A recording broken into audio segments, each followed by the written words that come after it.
Bebas bukan berarti bisa bertindak semaunya. Iya, begitulah kira-kira kalimat yang sangat pantas untuk Sean sandang pasca menjalani masa-masa tahanan. Setelah tragedi penusukan yang membuatnya sempat kehilangan kesadaran, Sean belum diperkenankan untuk pergi dari kediaman orang tuanya. 2 minggu berlalu Sean menjalani hidup bak putra raja yang begitu dilayani baik oleh orang tua maupun istrinya.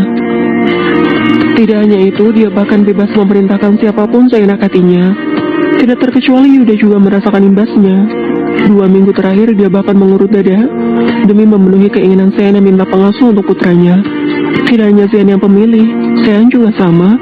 Meski berbeda kasusnya tetap sama. Hal ini membuat kepala Yuda seakan mau pecah. Mendampingi Sean Victor sudah cukup merepotkan. Kini dia harus mengorbankan banyak waktu dan memilih pengasuh untuk membantu Selena sesuai dengan kemauan Sean. Syarat utamanya tidak sulit, hanya sedikit tua saja.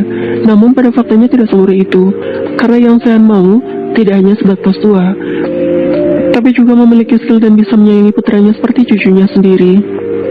Hingga pagi ini, seisi rumah dikejutkan dengan kedatangan wanita parubaya sesuai kemauan Sean. Bahkan di mata Lengkara mungkin tidak jauh berbeda dari Kanaya, omanya. Kebaya dan sanggul yang dia kenakan cukup menjelaskan jika wanita itu bukan orang biasa. Kalau cuma cari yang begitu, oma saja sekalian. Bisik Lengkara pada Sean kalau wanita yang dikenal sebagai Mbok Ratri itu mengikuti Selina menuju kamarnya. Jangan sembarangan, Mbok Ratri belum setua itu. Dia sangat cocok untuk menjaga Habil. Sean tidak peduli sekalipun. Di mata adik-adiknya pilihan Sean terlalu tua. Tapi bagi pria itu, apa yang dia butuhkan sudah sangat tepat. Sama sekali tidak salah. Jika sudah setua itu jelas akan membuatnya sedikit lebih tenang. Halah, sama saja. Paling juga beda beberapa tahun. Bisa-bisa Habil diurut terus sama pengasuhnya. Terserah, tidak masalah sekalipun diurut, pikir Sean, tidak ambil pusing. Usai dengan drama pengasuh itu, Sean bermaksud untuk mendatangi lapas. Selain ingin bertemu teman-temannya, juga ada beberapa hal yang ingin dia tuntaskan. Perihal Divo terutama. Terlepas dari dia yang berkhianat, tapi Sean tetap ingin bertemu dengan pria itu. Sebenarnya untuk tragedi yang hampir meregang nyawanya, telah Kevin tuntaskan. Atas perintah Mikhail tentunya, bisa dipastikan Nathan dan kedua pelaku lainnya tidak akan lepas dari jerat hukum yang bahkan berkali-kali lipat dari masa tahanan sebelumnya. Bahkan Kevin meminta ketiga orang itu diasingkan ke penjara yang berada di sebuah pulau terpencil dan jauh dari pusat kota. Sebenarnya Kevin ingin meringkus seluruhnya, tapi Sean meminta waktu untuk menahan Divo tetap di sana. Sean penasaran, apa yang melanda si Divo justru berkhianat darinya. Padahal sejak Sean masuk ke dalam sel, Divo tidak lagi tersiksa dan menjadi bulan-bulanan tahanan lain seperti 1 bulan sebelumnya. Namun entah apa yang menjadi penyebab Divo justru menusuk Sean dari belakang.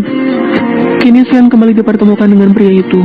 Dia tampak tertunduk dengan wajah yang lebam membiru persis ketika Sean pertama kali bertemu dengannya.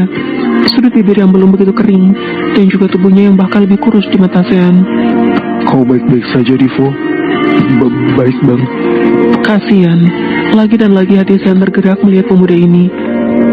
Bisa dipastikan hal itu adalah akibat dari pengkhianatan yang dia lakukan. Meski Sean sama sekali tidak menginginkan hal itu terjadi, tapi kemarahan teman-temannya tidak dapat Sean bendung. Meski awalnya Divo sendiri yang memanggil penjaga setelah lari meninggalkan Sean, tetap saja hal itu tidak membuat Divo dimaafkan dengan mudah. Sean mungkin bisa, tapi tidak dengan teman-temannya. Cukup lama kita tidak bertemu. Aku hanya ingin kita bicara baik-baik.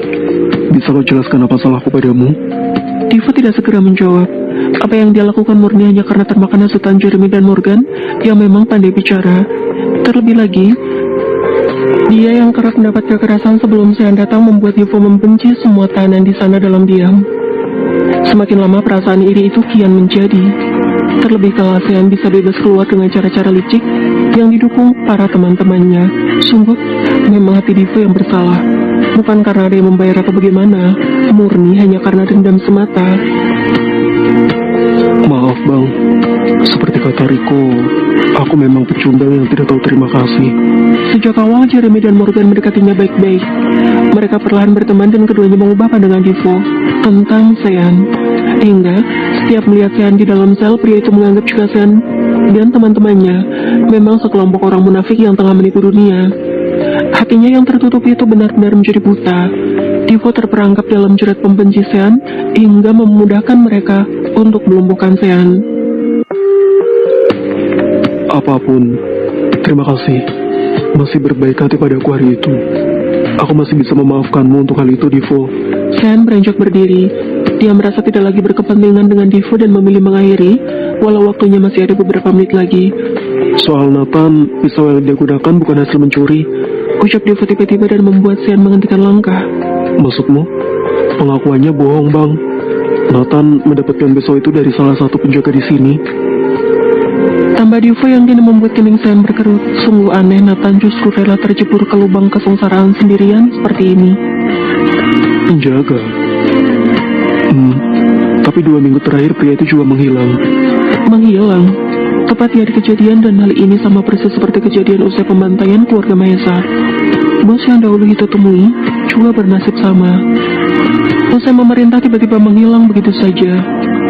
Siapapun kau, aku pastikan kita akan bertemu. Pertemuannya bersama Divo cukup singkat, tapi berhasil membuat Sean menarik benang merah dari semua kekacauan yang telah terjadi. Sepanjang perjalanan, pria itu memilih diam walau Yuda berkali-kali bertanya perihal keadaannya. Suasana hati Sean sama sekali tidak tenang saat ini. Bahkan niatnya untuk berlama-lama berbincang dengan Hito tidak kesampaian. Sean hanya berbicara seperlunya. Itu pun sekedar nasihat agar tidak menghakimi Divo hanya karena kesalahannya. Pria itu memijat pelipisnya. Jujur saja, saat ini kepala Sean terasa sedikit pening. Sebagaimana yang telah dia katakan pada John, setelah keluar dari penjara, Sean akan mencari seseorang yang juga bertanggung jawab dalam hal ini. Lalu lintas siang ini tidak sepadat kemarin, tapi Yuda tetap mengemudi sesuai dengan kecepatan yang Michael tentukan. Iya, sejak dahulu pria itu memang sedikit berlebihan, padahal anak cucunya berjiwa pembalap semua. Alasannya bervariasi. Salah satu yang paling kerap dia utarakan adalah khawatir nanti justru tabrakan dengan pengendara lain. Namun meski sudah diwanti-wanti layaknya bayi, tetap saja yang namanya musibah kerap datang tanpa terduga kapan waktunya. Sean berdecak sebal kalau menyadari mobil mereka ditabrak dari arah kanan jalan. Padahal Yuda sudah begitu hati-hati dan memastikan jaraknya aman-aman saja dengan pengendara lain. Cari masalah. Tidak bisa menyetir atau bagaimana? Kekesalan menyeruak dalam diri Sean.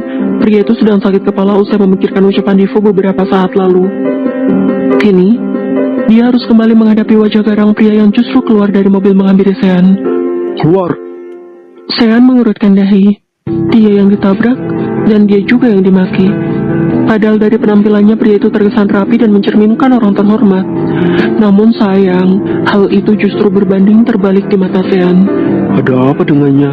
Kumam Sean menghela napas kasar sembari membuka sabuk pengamannya. Jujur saja dia memang marah, tapi sebisa mungkin Sean menahan diri agar tidak meledak-ledak dalam hal ini. Untuk saat ini, Sean memang menghindari pertengkaran. Bukan berarti dia pecundang, tapi memang tidak semua hal bisa diselesaikan dengan emosi. Sean baru saja keluar, tapi pria itu sudah menyalak-nyalak layaknya hewan buas yang marah akibat kebahagiaannya diusik.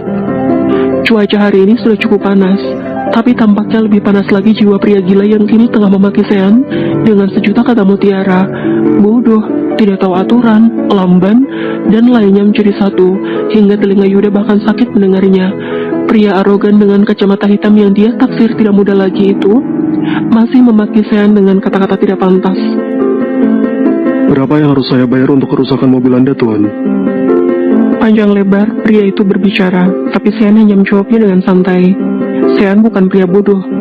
Cukup mudah membaca maksud hati seseorang. Sebuah pertanyaan yang berhasil membuat pria itu bungkam dan tampak berpikir seraya menatap bagian depan mobilnya. 1 miliar. Sean tersenyum tipis. Sudah dia duga pria itu hanya mencari keuntungan sepihak dari apa yang dia lakukan.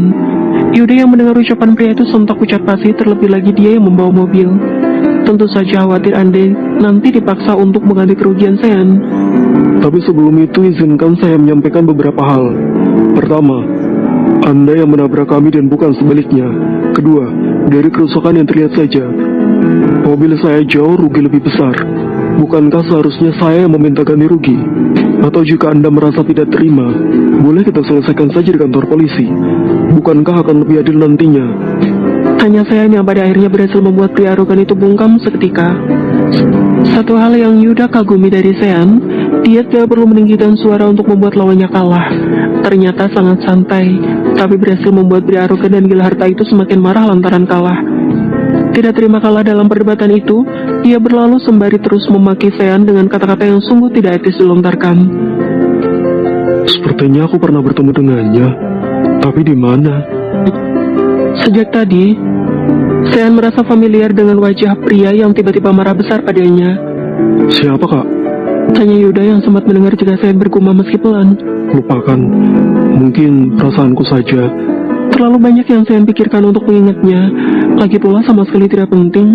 Toh dia berharap tidak akan bertemu lagi bersama pria itu. Cih, anak ingusan berani sekali bersikap angkuh di depanku. Jauh dari jangkauan Sean, pria yang tadi sudah berusaha dia lupakan, nyatanya kini masih dendam. Sopir yang ada di sisinya bahkan hanya bisa tertunduk karena memikirkan gaji yang mungkin akan dipotong demi mengganti kerusakan mobil majikannya. Sementara di kursi belakang, seorang wanita muda yang sejak tadi menenangkan anak kecil berusia 6 tahun dalam pelukannya. Kemarahan semacam itu adalah hal yang biasa mereka lihat, jadi tidak terlalu terkejut. Ana, Panggilannya setelah kemarahan itu sedikit reda, tapi bukan berarti aman. Iya, Pak. Kenapa? Irham, apa belum bisa dihubungi sampai sekarang? Tanya pria itu tampak frustrasi dengan suara beratnya. Belum, Pak. Dasar anak bodoh, bisa-bisanya menghilang di saat-saat begini.